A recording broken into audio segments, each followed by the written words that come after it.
Alright, what's going on YouTube? I'm just doing this little quick video because I'm working with a guy on eBay. He has a 3D printing stuff for the HG-P407. He's got, these will work, I believe, on the Bruiser as well. So the problem these trucks have are these goofy hubs that... Grab one of the wheels. I got these hubs and they have this weird spline. And then you have 3 screws that goes through. And you'll see that, shanked spline on them. Why HG didn't correct this problem when they cloned this truck, because they could have really helped everybody out. So this wheel's designed on the inside. This whole thing goes down in. And it sits. And then you got this actually screws to your wheel. There's no actual wheel nut that holds the actual wheel on. And then you got 3 screws that go through here on your wheel and screw to this hub in the back. So the problem you get with that is, obviously, if you want to run a 12 mil hex, which is the standard now, you've got to come up with some modifications. Now, RC 4-wheel drive made a kit a long time ago. Of course, it's discontinued, I do believe. I found 2 of them. I have 2 of them coming as well. Yeah. But for the time being, I found these, and he sells them real affordable. It's around like $20-some, $30 for all 4 of these. These are really nice.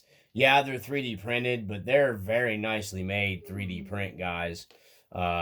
His 3D printing, this is heavy. They're very heavy duty. And what they do is we'll take the other side off here.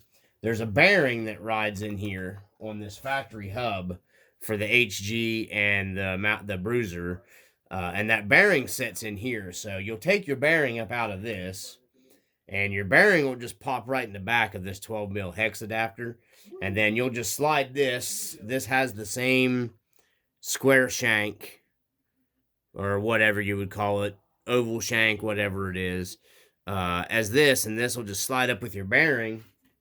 And then you can take a standard 12 mil wheel, and your 12 mil wheel will go up on there, and then you just take your wheel nut and you screw it down tight, just like you mount a normal wheel and tire. So they're just 12 mil hex hub adapters. I just wanted to share that, and I told him that I would do some videos on the channel of it. He was nice enough to send me these out for testing. So I've put these on here. Now, another thing I've ran into with the 407, the Mountaineer, they're all the same. You can't really tell right now is bad, but the offset, you'll probably be able to tell here maybe. The offset, the back axle on these HGP and the Mountaineers are wider. And this actually has the standard width as a Yoda, RC 4-wheel drive Yoda axle in the front. So, but the problem is if you just try to slap a regular width Yoda axle from RC 4-wheel drive in the back to bring them the equal distance in, it won't work. You have to do a lot of modifications. We're going to go through that on the channel, but that's not what this video is about. So the problem you'll run into with these hex adapters, now he has printed his to actually not widen as much as what a lot of your hex adapters will widen. So I just wanted to share that. These will work. These are this truck is a little wider. I put a spacer in here using this to bring this front wheel out a little wider to try to match the back. That way they weren't staggered as bad.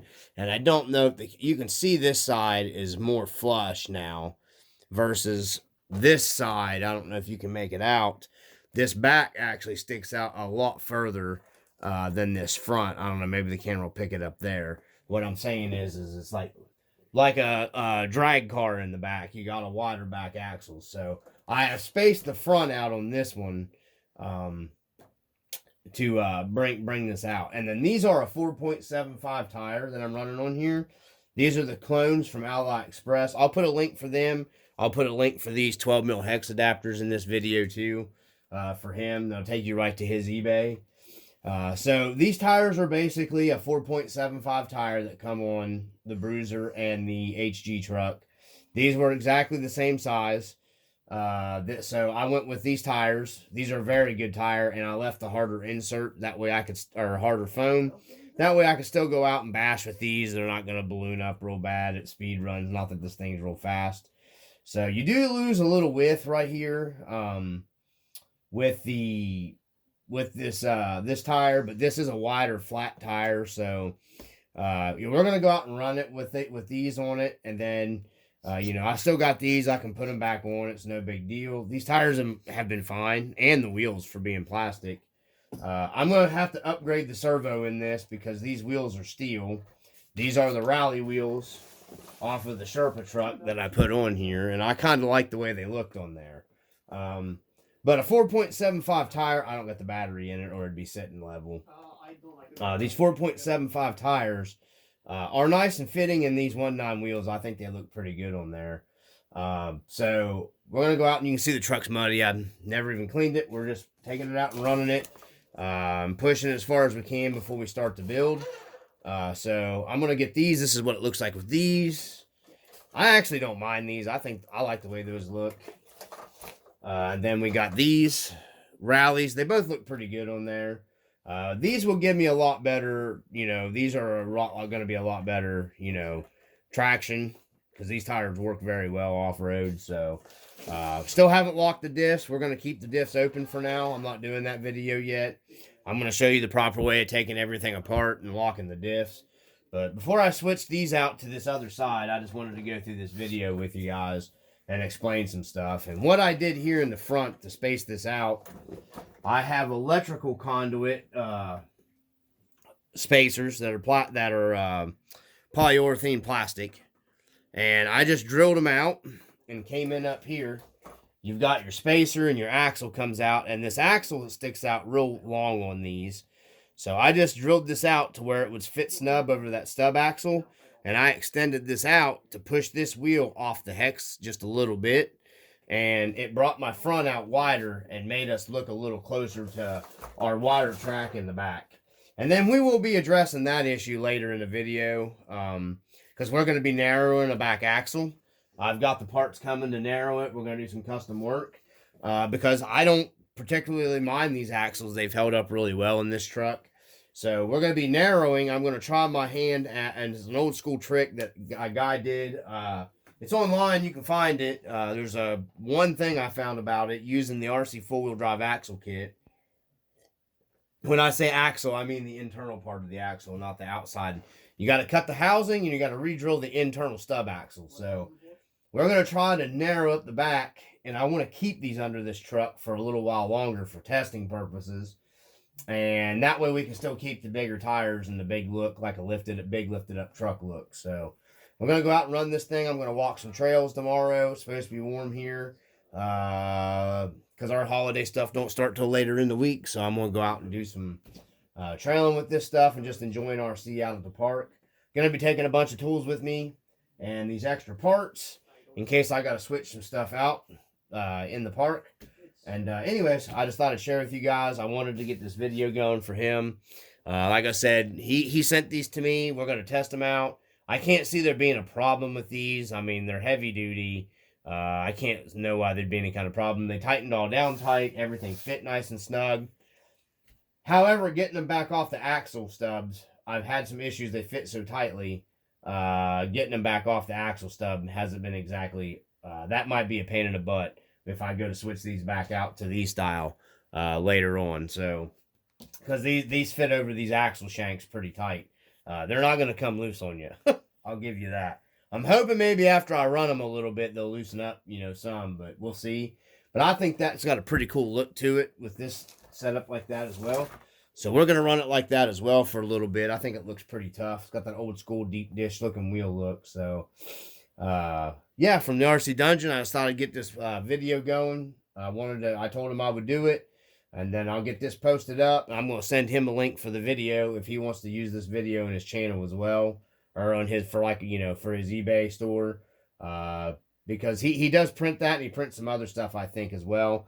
I just ran across these, and he sent them to me, got them here in like a few days, man. He seems like a really cool guy, talking back and forth with him.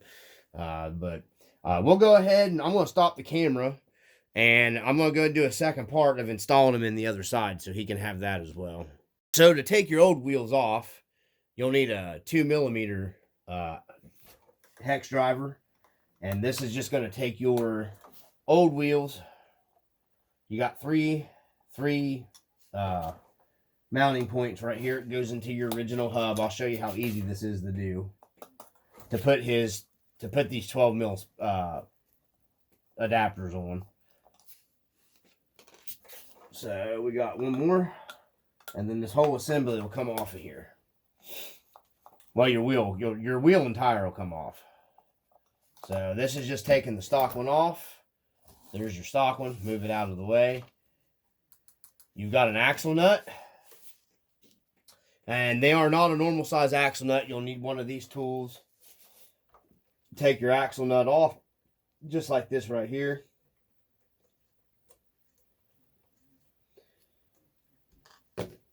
Pull this off. You won't be needing that. That's the factory adapter for the factory wheel. This is your bearing. This is the 12mm wheel hex that you'll be getting. Bearing fits right down in it. Nice and tight and snug like. Take your bearing. Goes right back up over. And then this will just push over your shank. And then you'll just push it on. Just like that right there. And it's a tight fit, guys. He's made these really nice to where they fit really tight. There you go. It's installed. Your 12mm wheel will go on here, and then you'll just tighten your wheel nut down on. This is what I do to draw these up on here to make it a little easier on you. I just use this to draw the hex adapter down on it. Just like that, guys. That's all you got to do. And then your 12mm wheel goes right up on there. No problems. No problems at all. These are very nice wheel adapters. They're very affordable. You know, if you want to buy a set to modify, I'm going to get 2 more off of them, and I'm going to modify the hex a little bit. I'm going to try my redneck way of modifying these. So that's all you got to do. Your wheel goes up on there. All right, so I went ahead and grabbed the wheel and a tire. And it's a 12mm. And then, like I was saying, you'll have your hex adapter. And you'll just slide this up on there. And then literally just take and start that with your fingers. Take your nut driver. And snug it up, guys. I put a little bit of Loctite on the wheel nuts on these because they're not a normal size wheel nut. This is a little smaller, so I would recommend putting a little bit of Loctite up on that, and there you go. You've got your 12mm wheel hex adapter onto your truck. So that's it, guys. It literally is that easy. Peace.